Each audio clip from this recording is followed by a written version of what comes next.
अब उधर इजराइल, देखिए, मैं आपको 2 दिन पहले बता चुका था, जब ईरान के सुप्रीम लीडर को लेकर इजराइल ने कहा था कि नहीं, हम उनको मारने की कोशिश नहीं कर रहे हैं। और उसी वक्त मैंने कह दिया था कि कुत्ते की दुम पर यकीन कर लेना कि सीधा हो जाएगी, लेकिन इजराइल पर भरोसा ना करना। इजराइल के वॉर मिनिस्टर्स और गवर्नमेंट कह रही है कि अब हमारे हमले से ईरान के सुप्रीम लीडर दूर नहीं होंगे। यानी अब ईरान के supreme leader Ayatollah Syed Ali Khamenei Israel के निशाने पर। वहीं ईरान के नरमक के इलाके में एक ईरानी कमांडर का असैसिनेशन किया गया है। ईरान के अंदर रहते हुए गद्दारों ने ईरान के ही बड़े लीडरों को कत्ल किया है। ये सारा इजराइल का षड्यंत्र। उधर ईरान की भी हालत सही नहीं है। ये देखिए, ईरान लिखित में दिया है, ईरान के ऑयल मिनिस्टर ने कहा है कि इजराइल एक के बाद एक हमारे ऑयल डिपो पर हमला करता जा रहा है। अब दोस्तों, इजराइल ईरान के हमलों को झेल नहीं पा रहा, बहुत किरकिरी हो रही है। तो रिपोर्ट ये देखिए, इजराइल का पूर्व प्रधानमंत्री नफ्ताली बेनेट ईरान के लोगों को भड़का रहा है। कह रहा है कि अब तुम पर से ये जो तानाशाही है खत्म करने का समय आ गया है। ये आपका समय है कि आप अब सड़कों पर निकलो और तानाशाह रिजीम से आज़ादी पाओ। तुम आज़ाद हो, आज़ादी पाओ और इस सरकार को उखाड़ कर फेंको और प्रदर्शन करो। यानी आप देख रहे हैं, आवाम को भड़का रहा है इजराइल का पूर्व प्रधानमंत्री, जब वो ईरान से जीत नहीं पा रहा है। ईरान की तरफ से बड़े नुकसानात और उनकी जानकारी आ रही है। ईरान के सबसे बड़े जनरल कमांडर जनरल बागरी को जो पहले ही दिन इजराइल ने 10 मिनट में कत्ल कर दिया, उनके बारे में जानकारी ये आ रही है कि जनरल कमांडर शहीद बागरी उस वक्त अपनी बीवी और अपनी जवान बेटी के साथ थे। इजराइल ने जो हमला किया उसमें जनरल बागरी अपनी बेटी और पत्नी के साथ शहीद हो गए। बरतानिया के प्रधानमंत्री और सऊदी अरब के क्राउन प्रिंस ने फोन पर बात की है। दोनों राजी हो गए हैं कि मिडिल ईस्ट में डी एस्केलेशन करवाएंगे, जंग बंदी करवाएंगे। इराक के अंदर भी अमेरिकी बेस के ऊपर 3 ड्रोन आए थे जिसे अमेरिका ने मार गिराया है। यानी अब दूसरे ईरानी समर्थक लड़ाकू भी इजराइल और अमेरिका पर हमला करने के लिए तैयार है। हजरात, ईरान पहुंचा है चीन का मिलिट्री कार्गो जहाज। जी हाँ, ये लग रहा है, संभावना है कि ईरान जो चाइना का जहाज कार्गो जहाज उतरा है वो हथियार लेकर उतरा है, क्योंकि वो मिलिट्री एयरक्राफ्ट है। साथ ही ईरान के लिए साफ चीन ने कर दिया है कि हम कल भी ईरान के साथ थे, आज भी ईरान के साथ रहेंगे। मोहतरम हजरात, ईरान ने जानकारी आधिकारिक दी है कि आज जो हमने तेल अवीव का जिन मिसाइलों से चुम्मा लिया है वो मिसाइल अब तक की हमारी सबसे खतरनाक मिसाइलों में से एक है, जिसे कोई रोक नहीं सका और न रोक सकता है। उसके अंदर सबसे भारी भरकम और बड़े वॉरहेड लगे हुए थे। उसका रिजल्ट तो आपने देख ही लिया होगा। यह बात हकीकत है, दुनिया कह रही है और देख रही है कि ईरान की किसी मिसाइल को अमेरिका का कोई डिफेंस सिस्टम नहीं रोक पाया। इजराइल का आयरन डोम पता नहीं कहां चला गया, और जो तबाही की तस्वीरें इजराइल की आ रही हैं, इजराइल ने ख्वाबो ख्यालों में न सोचा होगा कि कभी ऐसा मेरे साथ होगा। देखिए, להגיע מיידי עכשיו זה מאוד יעזור, אחרת בעיה אחרת לא נגיע לשם. 6748 שומע, אני לא משטרה.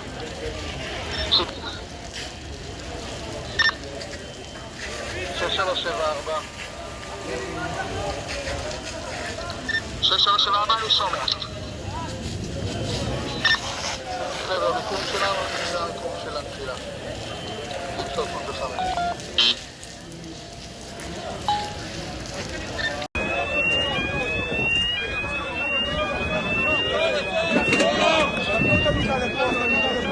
דליה פה עכשיו.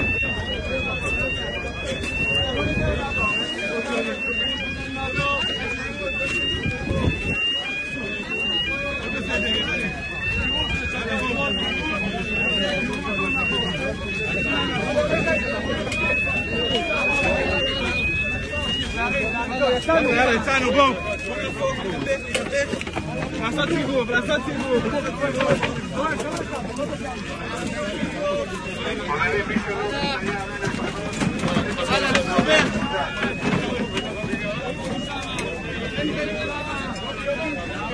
אני מרים, ג'וני.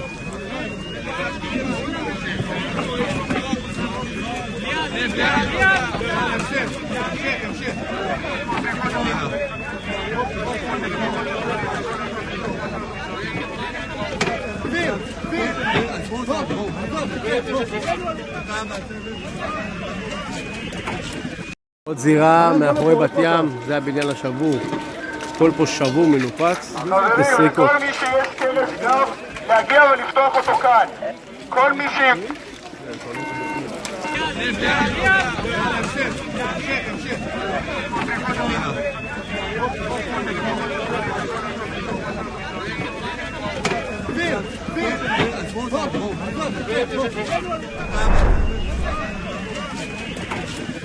IRGC ने पहली बार कहा है कि हमने इजराइल की एनर्जी फैसिलिटीज पर हमले किए हैं, वो कामयाब हुए हैं और हमारे उन हमलों में 4 लोगों की मौत भी हुई है। उधर ईरान ने कह दिया है कि इजरायली पायलट चुपचाप इज्जत से सरेंडर कर दें हमारे आगे तो उनकी जान को बख्श दिया जाएगा। बताना चाहूंगा कि 2 F-35 और 2 F-16 फाइटर जेट गिरा दिए हैं ईरान ने, और उनके पायलट्स को भी गिरफ्तार कर लिया है ईरान ने। हजरात, पेंटागन के अंदर तहलका मचा हुआ है। रिपोर्ट यह है कि नेतन्याहू डोनाल्ड ट्रंप के आगे रो गया है और भीख मांगी है कि ईरान पर हमले में हमारी मदद करो प्लीज। ऐसे में पेंटागन में मीटिंग चल रही है और अमेरिकी अधिकारी अभी भी दो भागों में बटे हुए हैं। कुछ कह रहे हैं कि नहीं, हमें इस मामले में नहीं पड़ना, और कुछ कह रहे हैं कि ईरान के ऊपर हमें हमला कर देना चाहिए। इजराइल की इतनी बुरी हालत हो गई है कि अब इजराइल के पत्रकार कह रहे हैं, टीवी चैनल्स कह रहे हैं कि अब ऐसी सिचुएशन से इजराइल अकेला नहीं निकल सकता, अमेरिका की मदद लेनी ही पड़ेगी। देखिए, सोचिए क्या हाल हो गया है। आगे की खबर सुनिए। ईरान की कई मिसाइलें एक बार फिर से हाइफा पोर्ट और तेल अवीव और दूसरे शहरों पर जाकर गिरी हैं। देखिए,